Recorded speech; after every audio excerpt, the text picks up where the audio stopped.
BCom का topic हो या फिर वो आपके एमकॉम का टॉपिक हो या फिर वो आपके एमबीए का टॉपिक हो या बीबीए में आप पढ़ते हैं उसका टॉपिक हो, final accounts balance if it is written inside the trial balance then उस सिनेरियो में we are just going to show it on the asset side. It is always having two effects. Okay, now that two effects, अगर उसका दो effect नहीं आ रहे minimum, that means you are doing some outstanding expenses. मतलब क्या है, पहली बात तो कॉन्सेप्चुअली सोचते हैं. आउटस्टैंडिंग एक्सपेंसेस मतलब क्या होते थे, मेरे वेजेस का एक्सपेंस था, उसमें से मैंने पे सिर्फ 9,000 करे और मेरे 3,000 अभी भी आउटस्टैंडिंग अमाउंट है. इसका मतलब मुझे 3,000, मतलब अगर प्रीपेड एक्सपेंस है तो एक जगह तो वो एसेट बनता है और अगर आउटस्टैंडिंग है तो वो क्या बनता है. पर अक्रूवल सिस्टम की अकाउंटिंग, क्या हमें उसे काउंट करना है? Yes, करना है. So, in that sense, outstanding में ड्यू डेट क्या हो जाएगी हमारी 30. Hi everyone, welcome back to my channel. So today we are going to talk about final accounts and adjustments in final accounts. So up till now what we have done is manufacturing account. We have in final accounts we have made manufacturing account, we have made trading account and then the P&L account. Now another main topic which is of final accounts जिसमें से question आपको आएंगे 110%, चाहे वो कोई भी हो, class का टॉपिक हो या फिर वो आपके बीकॉम का टॉपिक हो या फिर वो आपके एमकॉम का टॉपिक हो या फिर वो आपके एमबीए का टॉपिक हो या बीबीए में आप पढ़ते हैं उसका टॉपिक हो, फाइनल अकाउंट्स में हमेशा adjustments are there. So today we are going to discuss about few adjustments. Okay, so the first adjustment that we are going to start with is closing stock. Now what is closing stock? जो stock आपका at the end of the year बच गया. Now in this situation there will be two cases that are arising. Number one, if the closing stock is written inside the trial balance. If it is written inside the trial balance, then उस scenario में we are just going to show it on the asset side of the balance sheet. That's all. But if it is outside the trial balance, what do you mean by outside the trial balance? Outside the trial balance means that it is given in the additional adjustments. जहां पे बाकी सब adjustments दी होंगी वहां पे ये adjustment भी दे रखी होगी that the closing stock is ₹1,200 or ₹10,000. Okay. So अगर वो outside the trial balance दिया है तब वो adjustment है. अगर वो adjustment है तो उसका क्या होगा, दो जगह उसका effect होगा. Number one, trading account. And number two, balance sheet. Trading account में credit side, and the second will be in the balance sheet में asset side, just like this. जो यहाँ पे हम लिख रहे थे जैसे वैसे ही हम यहाँ पे भी लिखेंगे, but the only difference is that it will have two effects if it is an adjustment. Now please remember that every adjustment that is there, it is always having two effects. Okay, now that two effects, अगर उसका दो effect नहीं आ रहे minimum, that means you are doing somewhere there is a you are going wrong and कुछ कमी है, कहीं पे आप कुछ गलत सोच रहे हैं. If you think that the second effect I am not able to find out, so there has 100% has to be two effects of every adjustment that you are doing. Okay, so this is all about closing stock. If it is given inside the trial balance, it will be only written on the asset side of the balance sheet. But if it is written outside the trial balance in the form of an adjustment, then it will be written as the trading account, credit side and balance sheet के asset side पे लिखा जाएगा. Okay. Number two. Now अब जो हम चार adjustments करेंगे which are quite related to each other and which are most common. Okay. Number one of them is outstanding expenses. Now when we talk about outstanding expenses, मतलब क्या है, पहली बात तो conceptually सोचते हैं. आउटस्टैंडिंग एक्सपेंसेस मतलब ऐसा एक्सपेंस जो हमें हमारा बच रहा है फॉर द एंटायर ईयर. ठीक है, से फॉर एग्जाम्पल मेरे पास वेजेस थे, मतलब अभी हमें देना है, हम उसकी सर्विसेज ले चुके हैं बट हमें उन्हें एक्सपेंस हमने पे उसका नहीं किया है. It has become due but we have not paid the actual amount of the expense but we have taken the services. Okay, so in that scenario, that expense is known as outstanding expense. For example, मेरे पास wages थे for the year 1,000 per for 12 months. कितने हो गए? 12,000 रुपए के मेरे wages का expense था. उसमें से मैंने पे सिर्फ 9,000 करे हैं और मेरे 3,000 अभी भी outstanding amount है. इसका मतलब मुझे 3,000 और पे करने हैं फॉर द एंटायर ईयर, पर मैंने अभी उसको पे नहीं करा है. So keeping in mind that becomes our liability. Hence the two effects of outstanding expenses, number one, liabilities होगी. liability क्यों बनेगी भाई हमारी ये? We have to pay the expense. We have taken the services, but we have not paid for it. If we have taken the services and not paid for it, that means it's a liability. हमारे sir पे एक बोझ है कि भाई we have to pay back, we have to pay that money.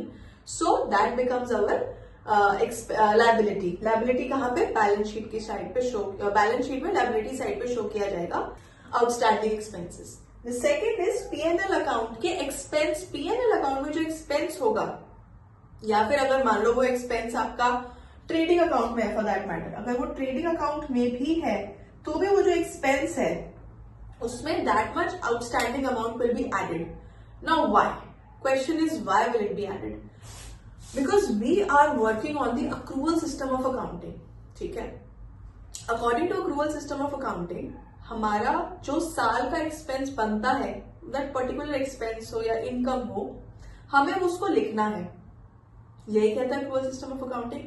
Cash system of accounting on the other hand कहता है कि अगर कैश आया है तो अकाउंट करेंगे, अगर कैश नहीं आया तो अकाउंट नहीं करेंगे.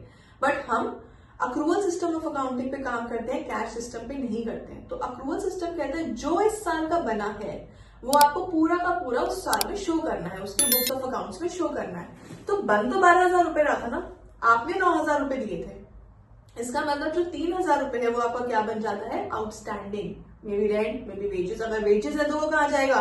ट्रेडिंग अकाउंट में, because it is a direct expense. उसके अलावा कोई भी अगर आपका एक्सपेंस आता है, रेंट आता है, सैलरीज आता है, इंश्योरेंस पे, जो भी आपका एक्सपेंस आ रहा है, रेंट, आपका fuel, power, whatever expense that, electricity expense that we are having, और उसमें आउटस्टैंडिंग है तो आप कहाँ शो करोगे? उसके पीएनएल में वो जो एक्सपेंस है उसमें वो ऐड किया जाएगा और शो किया जाएगा जो कि पूरे साल में आपको कितना बन रहा है. सो this is outstanding expense. Okay, इसके कॉन्ट्रास्ट में क्या आता है? Prepaid expense. प्रीपेड एक्सपेंस ऐसा एक्सपेंस है जो हमने पे तो कर दिया पर उसके लिए हमने अभी सर्विसेज नहीं ली है. मतलब we have paid for that whatever service that we wanted to have, but we did not take the services yet. We have to take the services. So अगर हमने already pay कर दिया और हमने अभी services नहीं ली हैं, that means it becomes our asset, right? So पहला यह क्या होगा? एसेट साइड शो किया जाएगा ये बैलेंस शीट के एसेट साइड पे, और दूसरा क्या होगा? पीएनएल का जो एक्सपेंस है उसमें से माइनस किया जाएगा. प्रीपेड मतलब भैया आपने अगले साल का पे कर दिया ना, अगर इस साल का होता तो वो नॉर्मल एक्सपेंस लिया जाता. प्रीपेड मतलब आपने अगले साल का ऑलरेडी पे कर दिया. अगर आपने अगले साल का ऑलरेडी पे कर दिया तो according to accrual system of accounting क्या वो मुझे अकाउंट करना चाहिए? No, the answer is no. तो अक्रूवल सिस्टम के अकाउंटिंग जो इस साल का बन रहा है मैं सिर्फ उसी को ही अकाउंट करूंगा, जो इस साल का नहीं बन रहा है उसको मैं अपने अकाउंटिंग में कंसिडर नहीं करूंगी.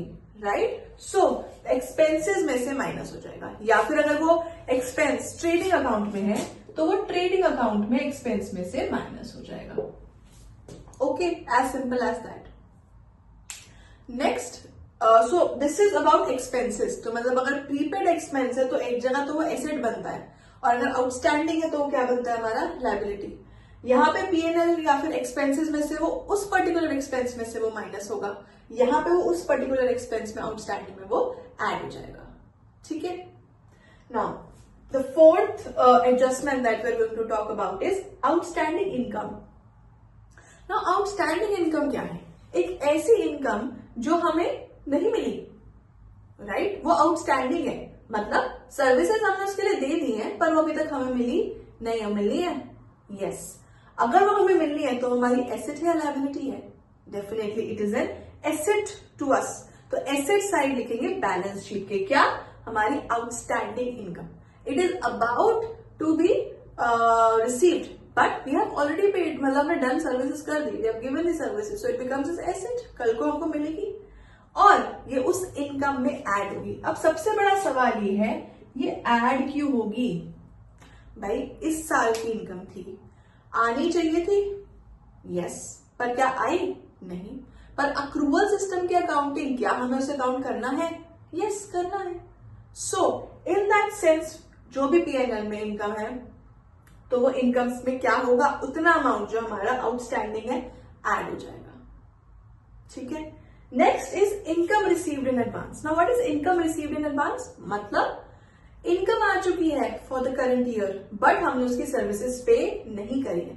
हमने उसका पैसा ले लिया पर हमने उसके लिए कुछ काम अभी तक नहीं किया है। चाहे वो कुछ भी इनकम हो, भाई हमारी इंश्योरेंस हमने पहले ही उसको इनकम हमारी आ चुकी है इंश्योरेंस की, या फिर कोई भी और टाइप का कमीशन है वो ऑलरेडी आ गया, हमने कमीशन ले लिया पर हमने वो काम नहीं किया अभी तक उसको। So in that scenario it is a liability for us. भाई हमको उसको काम करना है ना, तो हमारे सर पे बोझ है, we have to work for it. तो अगर वो हमारे सर पे बोझ है और हमें काम करना है तो वो क्या बनेगा? मेरा लायबिलिटी, और वो बैलेंस शीट के लायबिलिटी साइड शो किया जाएगा। On the other hand income में से वो क्या होगा? माइनस। पीएनएल अकाउंट में जो इनकम होगी उसमें से क्या होगा? माइनस। क्यों माइनस होगा? क्योंकि इनकम रिसीव्ड इन एडवांस जो हम कर रहे थे प्रीपेड एक्सपेंस, हमने अगले साल का ऑलरेडी एक्सपेंस हमने पे कर दिया था। इनकम रिसीव्ड इन एडवांस क्या है? हमको ऑलरेडी अगले साल की आ गई है, तो क्या वो इस साल की है? नहीं, वो कौन से साल की है? अगले साल की है। अक्रूवल सिस्टम ऑफ अकाउंटिंग क्या बोलता है कि हमें जो इस साल का वो हमें इसी साल उसको यूज करना है, तो पर इस सिनेरियो में तो पॉसिबल नहीं हो पा रहा है। Therefore, it will be subtracted from the income, क्योंकि वो इस साल की इनकम बन ही नहीं रही है, वो इस साल की इनकम है ही नहीं, right? So this is the basic of adjustments, and these are the most common types of adjustments as well. Okay, so now let's move forward with other form of adjustments as well. So यहाँ पे ना एक बहुत important concept और एक difference समझना बहुत जरूरी है। Outstanding income and accrued income. कभी कभी लिखा होता है आउटस्टैंडिंग इनकम, कभी कभी लिखा होता है अक्रूड इनकम। तो डिफरेंस क्या है दोनों में? Let's understand that. Now when we talk about accrued income, it is that income which is outstanding. That means we have done the service but we have not received the payment in cash. Okay, and according to accrual system of accounting, if it is of the current year it should be recorded. सही बात है। तो इसका जो accounting treatment final adjustment में होगा वो same ही होगा।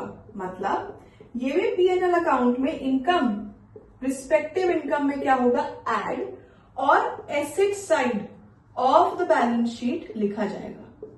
But what is the difference between accrued and outstanding? That is the question that still remains. Treatment दोनों का अकाउंटिंग है, हमें उससे फर्क नहीं पड़ रहा कि अक्रूड इनकम वर्ड लिखा हुआ है या आउटस्टैंडिंग इनकम वर्ड लिखा हुआ है, पर हमें उसके मीनिंग नहीं पता। So we should know the meaning of each one of them. Now accrued income का मतलब होता है, से फॉर एग्जांपल मेरी बुक्स ऑफ अकाउंट्स मार्च में खत्म होती है, बाय 31st ऑफ मार्च, और मुझे बुक्स बनानी है, ठीक है। अब मान लो मेरा जो ड्यू डेट है ऑफ पेमेंट से ऑफ रेंट, जो रेंट पे करने की मेरी ड्यू डेट है वो बनती है 5th of the next month. For example इस सिनेरियो में 5th ऑफ अप्रैल बनती है। ड्यू डेट क्या है? 5th of April. इसका मतलब स्टिल ये अक्रूड इनकम है, इसका काम वैसा ही होगा, बट ये ड्यू डेट अभी आई नहीं है, बट स्टिल वो बन गई accrued. On the other hand outstanding में ड्यू डेट क्या हो जाएगी हमारी?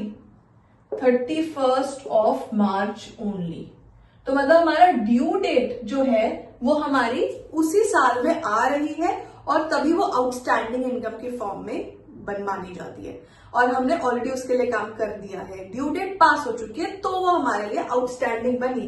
बट इस सिनेरियो में हमने काम कर दिया, हमारी वो एक्रूड भी बन गई, बट अभी तक ड्यू डेट पास नहीं हुई है। The only difference between accrued and outstanding is this, ठीक है, which we should understand practically. Otherwise in your questions the pattern of solving the adjustment remains the same. So both of them में income में add हो जाएगी whatever the accrued income is, and balance sheet में asset side show की जाएगी. Okay, that's the working for both of them, adjustment for both of them.